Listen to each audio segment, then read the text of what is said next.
శ్రోతలకు నమస్కారం. ఈ మా ఆనంద జీవితం అను కార్యక్రమంనకు స్వాగతం. ఈరోజు మనకు వాక్యం అందించువారు సహోదరుడు జోసెఫ్ నందిగాల. ఆనంద జీవితము వివా శ్రోతలకు ప్రభువైన యేసుక్రీస్తు నామమున హృదయపూర్వక శుభములు తెలియజేస్తూ ఉన్నాము. మీరందరూ కూడా ప్రభు యొక్క మహాకృపను బట్టి క్షేమంగాను సంతోషంగాను ఉన్నారు అని మిమ్మల్ని బట్టి దేవుని స్తుతిస్తూ ఉన్నాము. మీ కొరకు ప్రార్థన చేస్తూ ఉన్నాము. మనము ఈ యొక్క నూతన సంవత్సరంలో ప్రవేశించి గత 2 వారాలు దేవుడు తన మహాకృపను బట్టి మనను కాపాడుతూ భద్రపరుస్తూ కొనసాగింపజేస్తున్నాడు. దాన్ని బట్టి మనం ప్రభువుని స్తుతించబద్దులమై ఉన్నాము. మన యొక్క వాక్య ధ్యానం కొరకు సాధ్యమైతే ఈ సంవత్సరము కీర్తనల గ్రంథంలో నుండి మనము ఆనంద జీవితానికి దేవుని యొక్క వాక్యాన్ని వరుసగా ధ్యానం చేయడానికి ప్రయత్నం చేద్దాము. బైబిల్ గ్రంథము చాలా విశేషమైనటువంటి గ్రంథం. దేవుడు మానవునికి తన యొక్క ప్రత్యక్షత, ఆయన ఎవరో, ఆయన యొక్క గుణలక్షణములు ఏమిటో, మానవుని పట్ల ఆయన యొక్క సంకల్పం ఏమిటో దేవుడు తన వాక్యము ద్వారా మనకు ప్రత్యక్షపరిచాడు. సృష్టి ద్వారా ప్రత్యక్షపరిచాడు. మనస్సాక్షి ద్వారా దేవుడు తను తాను ప్రత్యక్షపరుచుకుంటాడు.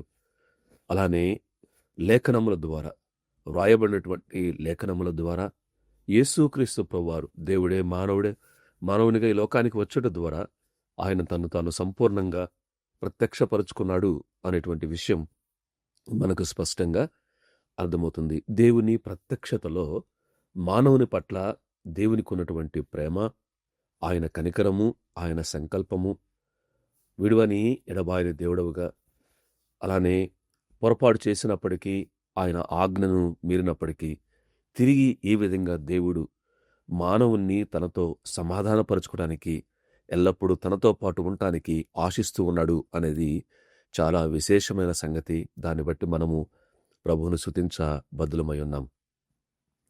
దేవుడు తనను ప్రత్యక్షపరుచుకున్నప్పుడు బైబిల్ గ్రంథంలో రకరకాలుగా, అంటే వృత్తాంతాలు అంటారు, అంటే చరిత్ర ద్వారా, అలానే శాస్త్రము ద్వారా, కొన్ని ఆజ్ఞలు నియమములు ఇవ్వటం ద్వారా, పాటలు, పద్యాలు, ప్రవచనాలు, అలానే లేఖలు లేక ఉత్తరాలు, ఉపమానాలు, ఈ విధంగా రకరకాల భాషా శైలిలో దేవుడు తన వాక్యాన్ని మనకు అందించాడు. ఆ విషయాన్ని అర్థం చేసుకోవాలి. చరిత్ర జరిగినటువంటి సంఘటనలను లిఖించటం ద్వారా దేవుడు ఆనాడు తన ప్రజలకు ఏ విధంగా ఒక నియమ నిబంధనలు ఇచ్చాడు, అలానే ఆనాడు భక్తులు ఏ విధంగా పాటలు, పద్యాలు, అలానే భవిష్యత్తు గురించి, ప్రస్తుతాన్ని గురించినటువంటి ప్రవచనాలు, అలానే లేఖలు, ఉత్తరాలు, ఉపమానాల ద్వారా దేవుడు తను తాను ప్రత్యక్షపరుచుకున్నాడు. ప్రత్యేకంగా అందులో భాగంగా ఈ పాటలు, పద్యాలు, ఈ కీర్తనలు అనేది ఆ పాటలు, పద్యాల క్రింద వస్తుంది అనే విషయాన్ని అర్థం చేసుకోవాలి. కీర్తనల్లో మనకు సాధారణంగా వారు పాటల ద్వారా ప్రభువుని ఆరాధించటం కనపడుతుంది. అంటే స్తుతించుట, స్తోత్రము చేయుట, దేవుణ్ణి ఘనపరచుట, సన్నుతించుట, కృతజ్ఞత. దేవుడు ఏమై ఉన్నాడు, దేవుడు ఏమి చెప్పాడు, ఏమి చేశాడు అంటే వారు తమ అనుభవాల ద్వారా సంవత్సరములు జరుగుతుండగా, దినములు జరుగుతుండగా, రకరకాల పరిస్థితులు, సవాళ్ళు, సమస్యలు జీవిత యొక్క ప్రయాణంలో ఎదురవుతూ ఉండగా, వీటన్నిటి మధ్య దేవుడు ఏమై ఉన్నాడు, ఆయన ఏమి చెప్పాడు, ఆయన ఏమి చేశాడు అనేది వారు జ్ఞాపకం చేసుకుని దేవుణ్ణి సన్నుతించటము, ఆయనను హెచ్చించటము, ఆయన్ను పూజించటము అనేది మనకు కీర్తనల్లో పాటల ద్వారా కనపడుతూ ఉంటుంది. అదే సమయంలో కీర్తనల్లో మనకు వారి యొక్క ఆక్రందన అంటాం. ఆరాధన మాత్రమే కాదు, వారి ఆక్రందన అనేది హృదయాంతరంగంలో ఉండి వచ్చేటువంటి ఒక కేక. అది మనుషులకు వినపడకపోవచ్చేమో కానీ దేవునికి వినపడేటట్టుగా వారి హృదయాంతరంగాల్లో ఉండేటువంటి ఒక వేదన, బాధ, ఒక మూలుగు, నిట్టూర్పులు, ఒక మొర, దీన్నేమంటాము అంటే ఆక్రందన అంటాం. ఇది ప్రార్థన, విజ్ఞాపన, మొరపెట్టటము, వారి యొక్క నిట్టూర్పులు, వారి మూలుగు, వారి విన్నపము, వారి వేదన. దేని కొరకు అది? సహాయం కొరకు. అలానే ఆధారపడటం. దేవా, నేను నీ మీద ఆధారపడుతున్నాను. లేతే దేవా, నాకు ఈ తృష్ణ ఉంది, నాకు ఈ ఆశ ఉంది, నాకు ఈ కోరిక ఉంది అని వారి యొక్క ఆక్రందనను పాటల ద్వారా దేవునికి తెలియజేశారు. తర్వాత వాటిని మనకు పాటల ద్వారా అందించబడింది. ఒకటి ఆరాధన, 2 ఆక్రందన అంటాము. 3వది వారి యొక్క అనుభవాలు ఈ కీర్తనలో ఉంటాయి. అనేక భావాలు, భావోద్రేకాలు, ఎటువంటి భయంకర పరిస్థితులు వారికి ఉన్నవో ఈ కీర్తనలో మనకు కనపడతాయి. కాబట్టి కీర్తనాకారుల యొక్క అనుభవాలు, నీవు నేను ఈ సంవత్సరములు మారుతున్న కాలములు, అలవాట్లు, ఆచారాలు, సంస్కృతులు, మనుషులు, సాంకేతికత ఇవన్నీ మారుతున్నప్పటికి కూడా మానవ అనుభవాల్లో పెద్ద మార్పేం ఉండదండి. కాబట్టి వారి యొక్క అనుభవాలు, అనేకమైనటువంటి అనుభవాలు కూడా వారు వెళ్ళారు. ఆ అనుభవాల్లో అనేకమైనటువంటి భావోద్రేకాలు వారు వెల్లడించారు. కాబట్టి కీర్తనల్లో మనుషుల యొక్క అనుభవాలు మనకు కనపడతాయి. ఆరాధన, ఆక్రందన, అనుభవాలు. 4వది అంతరంగ పోరాటం. సాధారణంగా ఇది మనుషులకు పైకి కనపడపోవచ్చాం కానీ మనసులో, హృదయంలో నీకు నీకే పోరాటం, నాకు నాకే పోరాటం, అంతరంగంలో పోరాటం. నేను జరుగుతున్న దానికి, నేను అనుకుంటున్న దానికి, నేను ఆశిస్తున్న దానికి, వాస్తవానికి ఈ తేడా ఉంటున్నప్పుడు అంతరంగ పోరాటము అంటాం. ఉదాహరణకు అన్యాయం. నేను న్యాయం కోసం చూస్తున్నాను, కానీ ఎక్కడ చూసినా అన్యాయమే జరుగుతుంది. ఆలస్యం. నేను పలానా టైంలో నాకు జరిగితే బాగుండు అనుకుంటున్నాను, కానీ ఆలస్యం అవుతుంది. అపార్థం చేసుకోవటం. నన్ను అనేక మంది అపార్థం చేసుకుంటున్నారు. అలానే అర్థం కాని పరిస్థితులు. ఈ యొక్క ఏమి జరుగుతుందో, ఎందుకు జరుగుతుందో అర్థం కాని పరిస్థితులలో అంతరంగ పోరాటము ఉంటుంది. ఈ కీర్తనల్లో ఆ అంతరంగ పోరాటాన్ని కూడా వారు వ్యక్తపరిచారు. మనకది స్పష్టంగా కనపడుతుంది. కాబట్టి మన జీవితాల్లో కూడా ఈ అంతరంగ పోరాటం మనకే అన్యాయము, ఆలస్యము, అపార్థము, అర్థం కాని ఆ పరిస్థితులు వీటి గుండా వెళుతున్నప్పుడు ఏ విధంగా వారు ఆ అంతరంగ పోరాటాన్ని జయించారు అనేది మనకు అర్థమవుతుంది. అలానే ఆనందం. ఇదే కీర్తనలో మనకు వారి యొక్క ఆనందం కూడా కనపడుతుంది. అంటే దేవుడు విజయాన్నిచ్చాడు, విడుదలిచ్చాడు. దేవుని మాట వారిని ఏ విధంగా బలపరిచింది, ధైర్యపరిచింది, ముందుకు నడిపించింది, అభయం ఇచ్చింది, భరోసా ఇచ్చింది. ఇవన్నీ కూడా మన కీర్తనలో కనపడతాయి. కాబట్టి క్లుప్తంగా 5 అనుభవాలు, 5 రకాలుగా వారి యొక్క ఆరాధన, వారి యొక్క ఆక్రందన, వారి అనుభవాలు, అంతరంగ పోరాటము, వారి యొక్క ఆనందము, ఇవన్నీ కూడా మనకు కనపడతాయి. ఉదాహరణకు భావాలు. ఉదాహరణకు ఎక్కువగా ఈ కీర్తనల్లో మనము లిటరల్గా అంటే ఉన్న పదాన్ని ఉన్నట్టుగా తీసుకోవడం కంటే కూడా దాని వెనక ఉన్నటువంటి ఫీలింగ్స్ అండ్ ఎమోషన్స్ అని చెప్పంటారు. దాని వెనక ఉన్నటువంటి భావాన్ని, భావోద్రేకాన్ని అర్థం చేసుకోవాలి తప్ప, ఇప్పుడు ఉదాహరణకు, ప్రభువా నీవెన్నాళ్ళు నువ్వు నన్ను చూడకుండా ఉన్నావు అంటే నిజంగానే దేవుడు చూడలేడు అని కాదు. అంటే నాకు ఆలస్యం అవుతుంది, నేను బాధపడుతున్నాను అని దాన్ని ఎక్స్ప్రెస్ చేయటానికి ప్రభువా నీవు నన్ను చూడకున్నావు అనేటువంటి మాట ఉపయోగిస్తాం. అట్లానే ఆ పదాల వెనక ఉన్నటువంటి ఆ భావాన్ని, భావోద్రేకాన్ని మనము అర్థం చేసుకోవాలి. ఉదాహరణకు శ్రమ, ఇప్పుడు ఫీలింగ్ ఏంటుంటుంది? శ్రమ, నిస్సహాయత, అంతరంగ సంఘర్షణ, ఒంటరిని అనేటువంటి భావన ఉన్నప్పుడు భావోద్రేకం ఏముంటుంది? దుఃఖము, ఏడుపు, కన్నీరు ఉంటుంది. అలానే భవిష్యత్తు ఆలోచనలు, ఏమి జరుగుతుందో అనేటువంటి భావన ఉన్నప్పుడు చింత, ఆందోళన, భయము అనేటువంటి భావోద్రేకం ఉంటుంది. అన్యాయము, ఆలస్యం అవుతుంది అనే భావన ఉన్నప్పుడు కోపం, విసుగొస్తూ ఉంటుంది. అపరాధ భావం, తప్పు చేస్తున్నాను అనే భావన ఉన్నప్పుడు భయము అనే భావోద్రేకం ఉంటుంది. అలానే భద్రత, విజయము, భరోసా భావన ఉన్నప్పుడు సంతోషం, ఆనందం అనే భావోద్రేకం ఉంటుంది. అందరూ నన్ను చూస్తున్నారు అనే భావన ఉన్నప్పుడు సిగ్గు, అతిశయం అనే భావోద్రేకం ఉంటుంది. అపార్థం చేసుకుంటున్నారు, విడిచిపెట్టారు అనే భావన ఉన్నప్పుడు దుఃఖము, బాధ అనే భావోద్రేకం ఉంటుంది. నాకు అన్నీ తెలుసు అనే భావన ఉన్నప్పుడు ధైర్యము, గర్వము అనే భావోద్రేకం ఉంటుంది. అనుకూలంగా లేదు అనే భావన ఉన్నప్పుడు అసహ్యం, చిరాకు, అసహనం కలుగుతుంది. హఠాత్తు పరిణామం, నేను అనుకోకుండా హఠాత్తుగా సంభవించింది అనే భావన ఉన్నప్పుడు ఆశ్చర్యము అనేటువంటి భావోద్రేకము ఉంటుంది. ఈ విధంగా మనము ఈ భావము ఏ భావోద్రేకాన్ని కీర్తనాకారుడు వ్యక్తపరుస్తున్నాడు అనే విషయాన్ని మనము కీర్తనలు చదువుతున్నప్పుడు అర్థం చేసుకోవాలి. అలానే ఈ భావాలు, భావోద్రేకాలు ఏ విధంగా వ్యక్తపరుస్తాం మనము? రకరకాలుగా వ్యక్తపరచొచ్చు. కొంతమంది మౌనంగా ఉంటారు, కొంతమంది మాట్లాడతారు, కొంతమంది ముఖాల్లో చూపిస్తారు.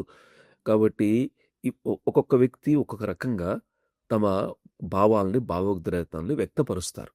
కాబట్టి కీర్తనల్లో అది మనము అర్థం చేసుకోవాలి. ఉదాహరణకు కొంతమంది మాటల్లో వ్యక్తపరుస్తారు. కాబట్టి నేను ఇట్లా ఉన్నాను, నేను ఈ విధంగా ఫీల్ అవుతున్నాను, ఈ విధంగా భావిస్తున్నానని చెప్పని వారి భావాల్ని, భావోద్రేకాలను కూడా మాటల్లోనే వ్యక్తపరుస్తారు. మాటల యొక్క టోన్ మారుతూ ఉంటుంది. కొంచెం పెద్దగా మాట్లాడతారు, చిన్నగా మాట్లాడతారు, అరుస్తున్నట్టుగా మాట్లాడతారు. మాటల ద్వారా వారి యొక్క భావాలు, భావోద్రేకాలు వ్యక్తపరుస్తారు. అట్లానే ముఖ కవళికల ద్వారా వారు తమ భావాలను వ్యక్తపరుస్తారు. అలానే కనిపించేటువంటి ఉద్రేకం ద్వారా, అంటే కొంతమందికి ఏడుపు, సంతోషము, కోపము ఇటువంటి అందరికీ కనిపించే విధంగా వారి యొక్క భావాన్ని, భావోద్రేకాన్ని వ్యక్తపరుస్తారు. కొంతమంది క్రియల ద్వారా వ్యక్తపరుస్తారు. వారు చేసేటువంటి పనులు చూడండి, కొంతమంది విసుగ్గా ఉన్నప్పుడు వారు అటు ఇటు చేస్తుంటారు, అవి పడేస్తుంటారు, ఈ పడేస్తుంటారు. ఇటువంటి చేసేటువంటి పనుల ద్వారా కూడా వారి యొక్క భావాలు, భావోద్రేకాలు వారి క్రియల ద్వారా వ్యక్తపరుస్తారు. అలానే వ్రాతల ద్వారా కూడా కొంతమంది సైలెంట్గా ఏం చేస్తారు అంటే తమ భావాల్ని, భావోద్రేకాలను రాసి పెడతారు, రాసి వేరే వారికి తెలియచేస్తారు. కొంతమంది మౌనం ద్వారా ఏమీ మాట్లాడరు.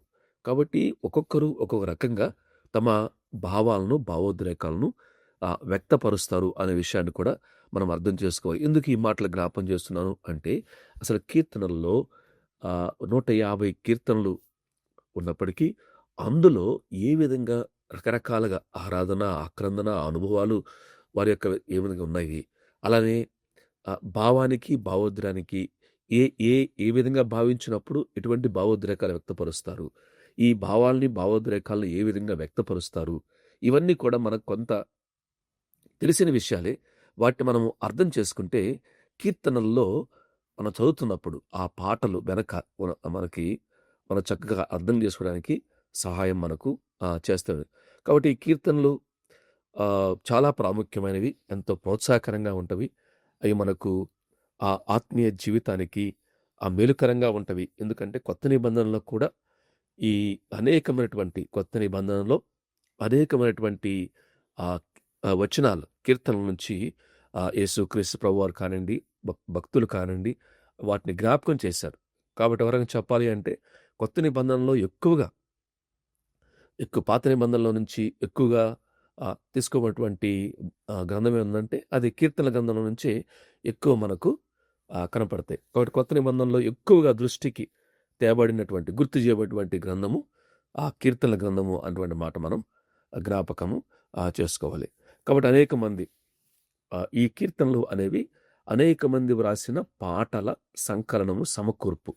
అంటే దీన్ని 150 కీర్తనలు మాత్రం ఎందుకు, ఇంక వేరే పాటలు లేవా అంటే వేరే కూడా ఉన్నాయి. అయితే ఆనాడు దేవుని యొక్క దైవావేశాన్ని బట్టి వారు సమకూర్చినప్పుడు ఈ 150 కీర్తనలు అనేక మంది రాశారు. దాదాపు 8 రకాలుగా మనకు కనపడుతవి. ప్రాథమిక ఉద్దేశం ఏంటంటే ఈ కీర్తన యొక్క ప్రాథమిక ఉద్దేశం ఏదో బోధ, సిద్ధాంతము, నైతిక విలువలు అట్ట కాదు, కానీ నన్ను నేను ఏ విధంగా దేవునికి వ్యక్తపరుచుకోవాలి, మీరు అర్థం చేసుకోనండి.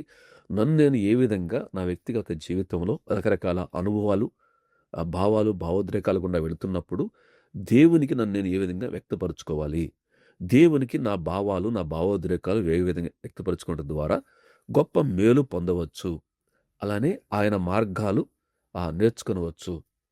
అలానే ఇంకోటి అంటే పాటల ద్వారా జ్ఞాపకం పెట్టుకోవటం సులభంగా ఉంటవి అనే విషయాన్ని మనము జ్ఞాపకము చేసుకోవాలి. కాబట్టి ఇందులో మనకు దాదాపు రచయితలు మోషే కీర్తన ఉంది, దావీదు కీర్తనలు ఉన్నాయి. ఎక్కువ శాతం దావీదు కీర్తనలు అంటారు. ఎందుకంటే 150 కీర్తనలో సుమారు 73 కీర్తనలు దావీదు గారే రాశారు. కాబట్టి ఆ దావీదు కీర్తనలు అనే మాట వాడుతూ ఉంటారు చాలామంది. కానీ దావీదుతో పాటు మోషే, సొలొమోను, కోరహ కుమారులు, ఆసాపు, హేమాను, ఏతాను, ఇంకా రచయిత పేరు లేకుండా, స్పష్టంగా లేకుండా దాదాపు 49 కీర్తనలు మనకు కనపడతాయి. కాబట్టి 49లో ఒక 10 హిజ్కియా కూడా రాశాడు అని వారు యూదులు నమ్ముతారు. కాబట్టి కీర్తనలో అనేక మంది రచయితలు మనకు కనపడతాయి. ఈ కీర్తనలను దాదాపు 5 భాగాలుగా అక్కడ విభజించి పెట్టారు. దాన్ని స్కంధము అన్నాడు. 5 స్కంధాలు మనకు కనపడతాయి. ప్రథమ స్కంధము 1 నుంచి 41, ద్వితీయ స్కంధము 42 నుంచి 72, తృతీయ స్కంధము 73 నుంచి 89, చతుర్థ స్కంధము అంటే 4వ స్కంధము 90 నుంచి 106, పంచమ స్కంధము 107 నుంచి 150 వరకు ఉంటుంది. కాబట్టి కొంతమంది భక్తులు ఒక్కొక్క స్కంధము కాండాలు, మొదటి స్కంధమేమో ఆది కాండంలో ఉన్నటువంటి దానికి సూచాయిగా, రెండవ స్కంధమేమో నిర్గమాకాండానికి సూచాయిగా, మూడవ స్కంధము లేవియాకాండానికి, 4వ స్కంధము సంఖ్యాకాండానికి, 5వ స్కంధము ద్వితీయోపదేశకాండానికి, అట్లా సూచాయిగా ఉన్నట్టుగా 5 స్కంధాలు అని రాస్తుంటారు. కాబట్టి అట్లా కూడా మనం అర్థం చేసుకుంటే సహాయకరంగా ఉంటుంది. అనేకమైన రకాల కీర్తనలు ఉన్నాయి. విలాప కీర్తనలు ఉన్నాయి, కృతజ్ఞత కీర్తనలు ఉన్నాయి, స్తుతి కీర్తనలు ఉన్నాయి, యాత్రా కీర్తనలు ఉన్నాయి, అలానే సియోను కీర్తనలు ఉన్నాయి, హల్లెలూయా కీర్తనలు ఉన్నాయి, అలానే దేవుడు సింహాసనాసీనుడు సింహాసన కీర్తనలు ఉన్నాయి, రాజ సంబంధమైనటువంటి కీర్తనలు ఉన్నాయి, మెస్సయా కీర్తనలు, జ్ఞాపకార్థ కీర్తనలు అనేకమని మనకు కనపడతాయి. అయితే కాబట్టి ఈ యొక్క కొంత పరిచయాన్ని, రకరకాల పదాలు, దేవుని గురించి వాడినటువంటి పదాలు, అవి కూడా మనము ఈ కీర్తనలు ధ్యానం చేసేటప్పుడు మనము ఆలోచన చేస్తాము. అయితే ఈరోజు ఈ కీర్తనల గురించినటువంటి కొద్ది పరిచయాన్ని మీ మనసులో ఉంచుకొని మొదటి కీర్తన మనము చదవడానికి ప్రయత్నం చేద్దాం. మొదటి కీర్తన ఏముంటుంది అంటే ధన్యకరమైన జీవితము, ధన్యకరమైన జీవితానికి మార్గము.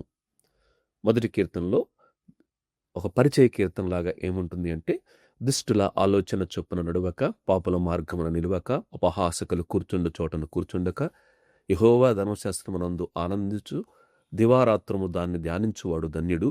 అతడు నీటి కాలువల యోరను నాటబడినదై ఆకువాడక తన కాలమందు ఫలమిచ్చు చెట్టు ఉండును. అతడు చేయునదంతయు సఫలమగను. దుష్టులు అలాగున నుండక గాలి చెదరగొట్టు పుట్టువల నొందురు. కాబట్టి న్యాయ విమర్శలు దుష్టులను, నీతిమంతుల సభలో పాపులను నిలువరు. నీతిమంతుల మార్గము యెహోవాకు తెలియను, దుష్టుల మార్గము నాశనమునకు నడుపును. ఈ కీర్తన మొదటి కీర్తన పరిచయ కీర్తనలాగా మనము ఆలోచన చేస్తే ఇందులో 2 రకాల మార్గాలు స్పష్టంగా కనపడతాయి. ఒకటి నీతిమంతుల మార్గము. మనకు 6వ వచనంలో ఆ 2 మార్గాలు కనపడతాయి. నీతిమంతుల మార్గము అన్నాడు, దుష్టుల మార్గము అన్నాడు. మొదటి చరణం నుండి 3వ చరణం వరకు నీతిమంతుల మార్గాన్ని గురించి చెప్పాడు. అలానే 4వ వచనము 5వ వచనము దుష్టుల మార్గం నుంచి మన జ్ఞాపం చేశాడు. నీతిమంతుల మార్గం ఏంటిది అంటే, వాళ్ళు నిష్కలంకమైన జీవితాన్ని పవిత్రంగా జీవించడానికి ప్రయత్నం చేస్తారు. అంటే దుష్టుల యొక్క ఆలోచనల చొప్పున కాకుండా పాపులున్నారు, వారి యొక్క విధానం ఉంది, పాపుల మార్గం ఉంది. అపహాసకులున్నారు, వారి చోట కూర్చుండక, అంటే నిష్కలంకమైన ఒక పవిత్రమైనటువంటి జీవితాన్ని జీవించడానికి ఈ నీతిమంతుడు మార్గం ప్రయత్నం చేస్తాడు. అలానే 2వ వచనంలో ఈ నీతిమంతుల మార్గం అంటే ఏమిటంటే, దేవుని వాక్యము అనుదినము ధ్యానిస్తారు.